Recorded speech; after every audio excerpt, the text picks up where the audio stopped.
ဇလန်းကဘိုက်ကင်းခေတ်ဒိန်းမတ်နိုင်ငံမှာစတင်ပါတယ်တောင်ထိပ်ပေါ်မှာအေယာမထရိုတကောင်ဟာသူ့ရဲ့သားလေးနဲ့ပျော်ပျော်ရွှင်ရွှင်ကစားနေပါတယ်အဲ့ဒီအချိန်မှာဒိန်းမတ်ဘိုက်ကင်းကောင်းဆောင်တဲ့သူ့လူတွေကအေယာမထရိုကိုတတ်ဖို့မြင်စီပြီးရောက်လာကြပါတယ်အေယာမထရိုကသူ့သားလေးကိုကာကွယ်ဖို့ချက်ချင်းချီယူပြီးထွက်ပြေးပေမဲ့ဝိုင်းပတ်ခံလိုက်ရပါတယ်သူကမတိုက်ခိုက်ဘဲလူတွေကိုခြောက်လန့်ပြီးပြန်သွားစေခြင်းပေမဲ့မအောင်မြင်ပါဘူးနောက်ဆုံးများတွေလှန်တွေမိရှုတိုင်တွေနဲ့တိုက်ခိုက်ခံရပြီးတောင်ပေါ်ကပြုတ်ကျသေဆုံးသွားပါတယ်သားလေးထရိုကအားလုံးကိုပုံကွယ်ကြည့်နေပြီးဖခင်သေဆုံးတာကိုမျက်စိရှိမှမြင်လိုက်ရပါတယ်နှစ်ပေါင်းများစွာကြာပြီးနောက်ထရိုလေးဟာအရွယ်ရောက်လာပါတယ်ဖခင်ရဲ့အယိုးကောင်းကိုတင်စီထားပြီးနေ့တိုင်းကြည်ရင်ဝမ်းနဲ့ငိုကြွေးနေပါတယ်တစ်ဖက်မှာဒိမတ်ရွာကထာဗရန်အသစ်ဖွင့်ပွဲကျင်းပနေချိန်ထရိုကလက်စားချေဖို့ဂူထဲကထွက်လာပါတယ်ညအချိန်ထာဗရန်ထဲဝင်ရောက်ပြီးဘိုက်ကင်းစစ်သားတွေကိုရက်ဆက်စွာတပ်ဖြတ်လိုက်ပါတယ်မနက်ရောက်တော့ခေါင်းဆောင်တဲ့လူတွေရောက်လာပြီးအလောင်းတွေပြန့်ကျဲနေတာကိုတွေ့ရပါတယ်တစ်ချိန်တည်းမှာဂျိတ်လန်ကနာမည်ကျော်ဘိုက်ကင်းစစ်သူရဲ့ဟာသူ့စစ်သားတွေနဲ့ခရီးထွက်လာရင်ဒိမတ်နယ်မြေကိုရောက်လာပါတယ်ဒိမတ်ခေါင်းဆောင်ကလီယောကိုကြိုဆိုပြီးညစာစားပွဲကျင်းပပေးပါတယ်အဲ့ဒီညမှာလီယိုကရွာထဲမှာမူဆိုးမတွေများနေတာကိုသတိထားမိပြီးအကြောင်းရင်းကိုမေးပါတယ်ထရိုကညတိုင်းဘိုက်ကင်းအမျိုးသားတွေကိုလာတက်နေတာဖြစ်ကြောင်းသိရတဲ့အခါလီယိုကထရိုကိုကိုယ်တိုင်ဖမ်းတက်မယ်လို့ဆုံးဖြတ်လိုက်ပါတယ်လီယိုနဲ့စစ်သားတွေထာဗရန်ထဲမှာထရိုကိုစောင့်နေကြပါတယ်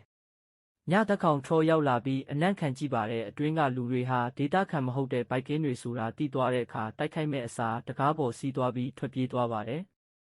လူကထရိုဟာတာမန်သားရဲ့မဟုတ်ပဲညံကောင်းတဲ့တတဝါဖြစ်တယ်ဆိုတာသတိထားမိလာပါတယ်လီယိုဟာတောင်ပေါ်မှာတယောက်တည်းနေတဲ့လန်နာဆိုတဲ့အမျိုးသမီးစီသွားတွေ့ပါတယ်လန်နာကထရိုသေမယ်ဆိုတာမြင်ထားပေမဲ့ဘိုက်ကင်းအများပြားလဲတေဆုံးမယ်လို့ပြောပါတယ်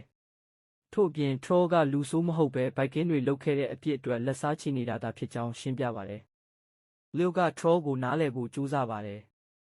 လန်ကဘာသာပြန်ပေးရမှာထရိုကငါရန်သူကမင်းမဟုတ်ဘူးငါ့ကိုဒုက္ခပေးခဲ့တဲ့သူတွေကိုပဲတတ်နေတာလို့ပြောပါတယ်လီယိုဟာထရိုအပေါ်စာနာစိတ်ဝင်လာပြီးဒီဇလန်ရဲ့နောက်ွယ်ကအမှန်တရားကိုရှာဖွေဖို့ဆုံးဖြတ်လိုက်ပါတယ်ရွာထဲကမတန်ဆွမ်းအမျိုးသားတစ်ယောက်ကထရိုနေတဲ့ကူကိုတီချောင်းပြောပါတယ်လီယိုနဲ့စစ်သားတွေကူကိုရှာတွေ့ပြီးဝင်ရောက်ကြည့်ရမှာထရိုရဲ့ဖခင်ရိုးတွေကိုတွေ့ရပါတယ်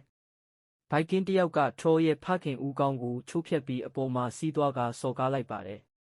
ဒီအကြောင်းကိုသိသွားတဲ့ထရိုကအလွန်ဒေါသထွက်သွားပါတယ်ညရောက်တဲ့အခါထရိုကထဲဗန်ကိုဝင်စီးပြီးဖခင်ရိုးကိုဖျက်ဆီးခဲ့တဲ့ဘိုက်ကင်းကိုတတ်လိုက်ပါတယ်လီယိုနဲ့ထရိုတိုက်ပွဲဖြစ်ပေမဲ့ထရိုကအင်အားပိုကြီးပါတယ်လီယိုကတန်ကြိုးနဲ့ဖမ်းမိသွားတဲ့အခါထရိုဟာကိုယ့်လက်ကိုကိုဖြတ်ပြီးလွတ်မြောက်ဖို့ကြိုးစားပါတယ်ဒါပေမဲ့တွေးထွက်လွန်ပြီးပင်လယ်ကမ်းခြေမှာလဲကျသေဆုံးသွားပါတယ်ဘိုက်ကင်းတွေကထရိုသေသွားပြီလို့ထင်ပြီးပျော်ပွဲကျင်းပကြပါတယ်ဒါပေမဲ့ထရိုရဲ့မိခင်ရောက်လာပြီးထာဗရန်ထဲကဘိုက်ကင်းတွေကိုအကုန်လုံးတပ်ဖြတ်လိုက်ပါတယ်လူကထရိုအသက်ရှင်သေးတယ်လို့ထင်ပြီးဂူထဲကိုသွားရမှာထရိုရဲ့အလောင်းကိုတွေ့ရပါတယ်အဲ့ဒီအချိန်ထရိုမိခင်ကတိုက်ခိုက်လာပေမဲ့လူကတပ်ပစ်နိုင်ခဲ့ပါတယ်အဲ့ဒီနောက်လူဟာလန်နဲ့ထရိုရဲ့သားလေးကိုတွေ့လိုက်ရပါတယ်ထရိုနဲ့လန်နဲ့ကြားကမွေးလာတဲ့ကလေးဖြစ်ကြောင်းသိသွားပေမဲ့လီယိုကမတတ်ပါဘူးထို့နောက်ထရိုနဲ့သူ့မိခင်အတွက်တင်ချိုင်းဆောက်ပေးပြီးလန်နာကိုဒီကလေးရှိနေတာလူတွေသိသွားရင်တပ်ပစ်လိုက်မယ်လို့သတိပေးပါတယ်